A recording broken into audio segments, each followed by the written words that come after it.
Halo semuanya, perkenalkan nama saya Niko Manggila Marta Anggreni dengan NIM 0523275526. Pada video kali ini saya akan menjelaskan hasil dari praktik tugas 1 pada mata kuliah pemrograman berbasis web.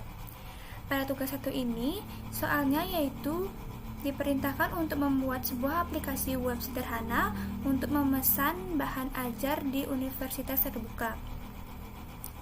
Di mana pada tugas ini diperintahkan untuk membuat 4 halaman utama. Yang pertama ada halaman login, kemudian ada halaman dashboard menu, kemudian ada halaman tracking bahan ajar, dan yang terakhir ada halaman informasi stok bahan ajar. Baik, untuk mengembangkan aplikasi webnya ini, saya menggunakan Visual Studio Code sebagai aplikasi teks editornya. Di sini saya telah membuat beberapa file dengan strukturnya. Yang pertama ada folder CSS yang menyimpan file CSS yang akan memberikan style pada aplikasi web. Selanjutnya di sini juga terdapat folder image yang menyimpan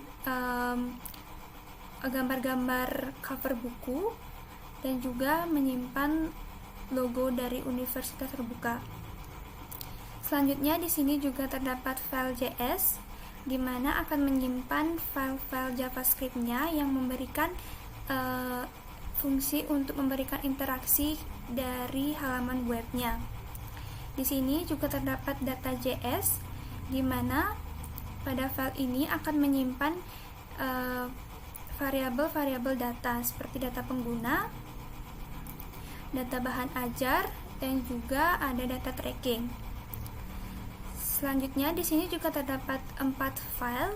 Yang pertama ada file dashboard, file index, file stock, dan juga file tracking HTML. Baik, langsung saja. Pertama untuk halaman login, di sini saya memberikan nama filenya yaitu index.html. Langsung saja kita akan running programnya. Di sini saya menggunakan extension Go Live untuk merunning programnya. Untuk tampilan halaman login yaitu seperti ini. Terdapat inputan email dan juga password. Di mana untuk inputan email dan password ini harus disesuaikan dengan data yang ada pada data JS. Di sini juga dapat dilakukan validasi, yaitu jika emailnya tidak ada pada data JS maka akan diberikan alert, misalnya seperti ini. Kita akan coba dengan email yang salah dan juga password salah, maka akan ditampilkan error yaitu email dan password tidak valid. Kemudian jika kita menginputkan email yang valid,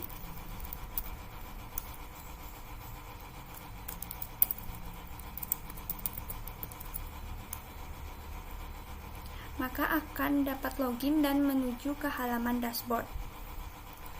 Kembali lagi pada file index.html yang membangun halaman loginnya. Di sini saya membuat tag form yang digunakan untuk meminta input email dan juga input password. Selain itu, untuk implementasi JS-nya yang akan melakukan validasi dan juga menerima input, saya buat pada file dengan nama login.js. Di sini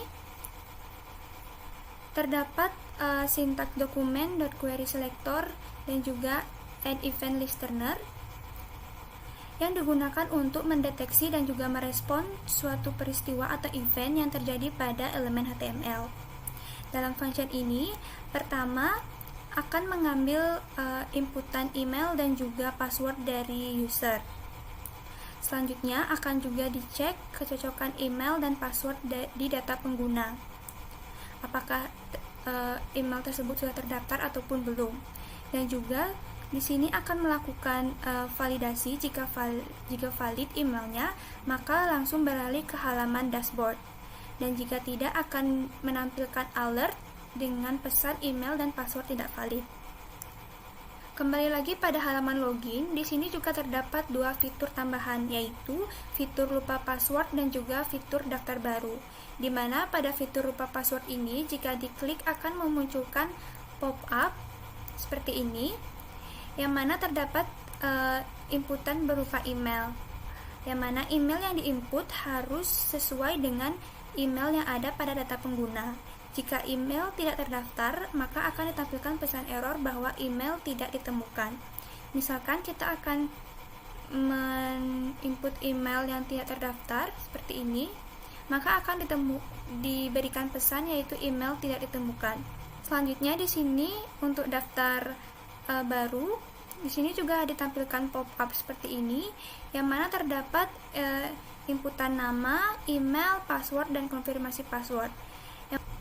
Untuk fitur lupa password dan juga daftar baru, di sini saya mengimplementasikan HTML-nya dengan tag div, yaitu berupa modal seperti ini untuk modal lupa password dan juga seperti ini untuk modal daftar baru.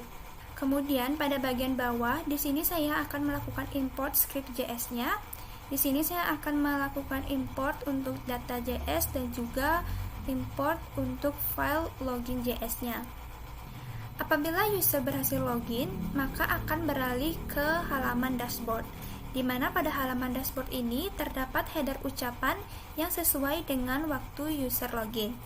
Contohnya pada saat ini yaitu ada ucapan selamat malam dan selamat datang di Sita. Kemudian ada data nama pengguna, kemudian juga terdapat data tanggal. Setelah itu, pada halaman dashboard ini juga terdapat 4 menu, yaitu ada menu informasi bahan ajar, tracking pengiriman, laporan, dan juga menu histori transaksi bahan ajar. Kemudian pada menu laporan ini terdapat drop down yang berisi 2 menu atau 2 submenu. Baik implementasi HTML pada halaman dashboardnya, di sini saya menggunakan tag div untuk membuat dashboard header sebagai ucapan selamat datang.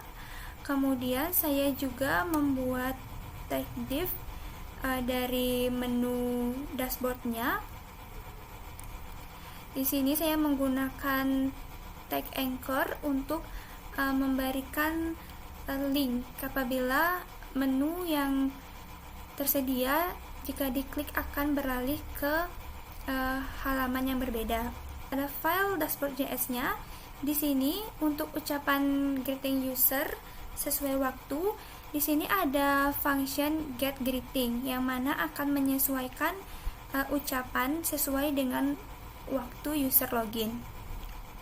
Selanjutnya untuk halaman informasi bahan ajar, di sini jika kita klik pada menu informasi bahan ajar, maka akan berlari ke halaman informasi bahan ajar. Di sini terdapat sebuah tabel yang akan menampilkan informasi-informasi terkait bahan ajar. Di sini juga terdapat tombol tambah stok baru, di mana jika kita klik akan memunculkan form seperti ini. Terdapat inputan kode lokasi, kode barang, kode nama barang, jenis barang, edisi, dan jumlah stok. Di sini juga akan dilakukan validasi apabila data yang diinput tidak valid atau kosong seperti ini. Jadi data yang diinput harus semuanya terisi. Misalkan kita akan menambahkan data baru seperti ini. Kita buat stoknya 123. Jika kita simpan, maka data yang kita tambahkan akan muncul pada tabel. Di sini untuk gambarnya saya belum menerapkan atau mengimplementasikan kode untuk penambahan gambarnya. Di sini juga terdapat breadcrumbs yang mana menunjukkan navigasi halaman. Jika kita klik dashboardnya, maka akan beralih ke halaman dashboard. Untuk implementasi dari halaman informasi bahan ajar, di sini saya buatkan nama HTML-nya yaitu stock.html seperti ini.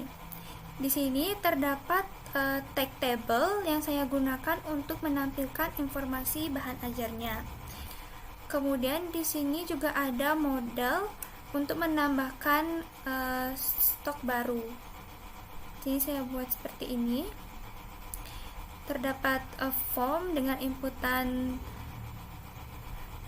kode lokasi, kode barang, nama barang, jenis barang, edisi, jumlah stok, dan ada tombol simpan dan juga tombol batal.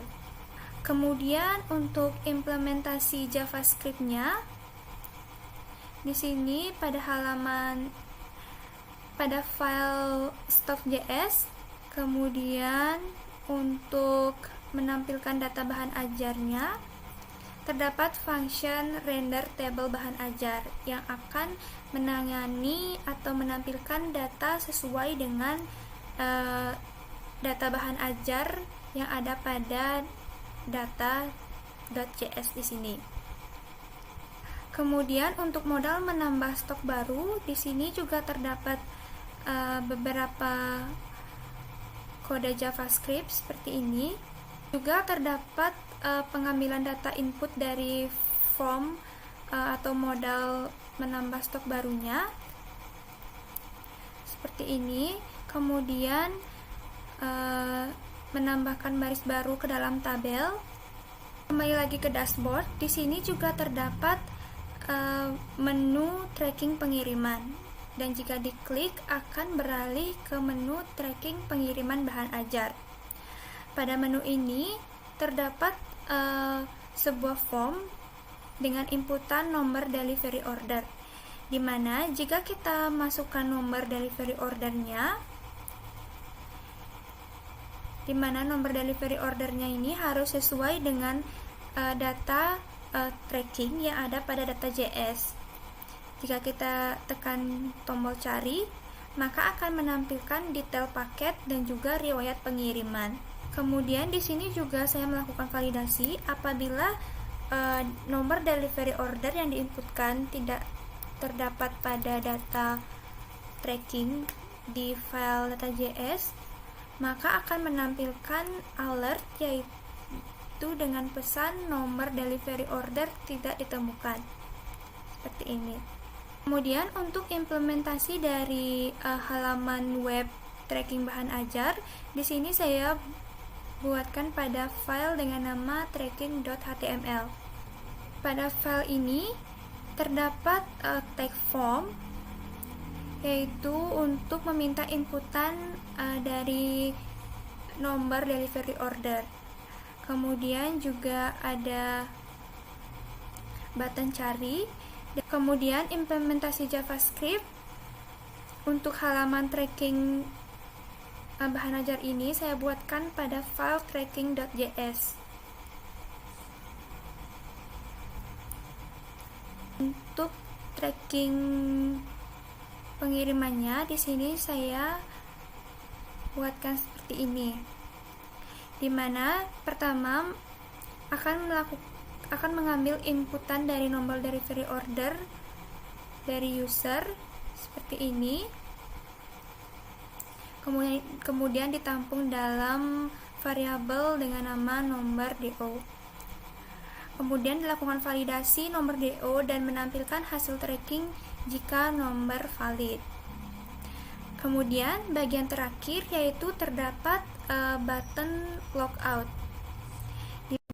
Logout ini jika diklik akan beralih ke halaman login. Baik, sekian video dari hasil praktik tugas 1 mata kuliah pemrograman berbasis web. Apabila ada kesalahan, saya mohon maaf. Saya ucapkan terima kasih.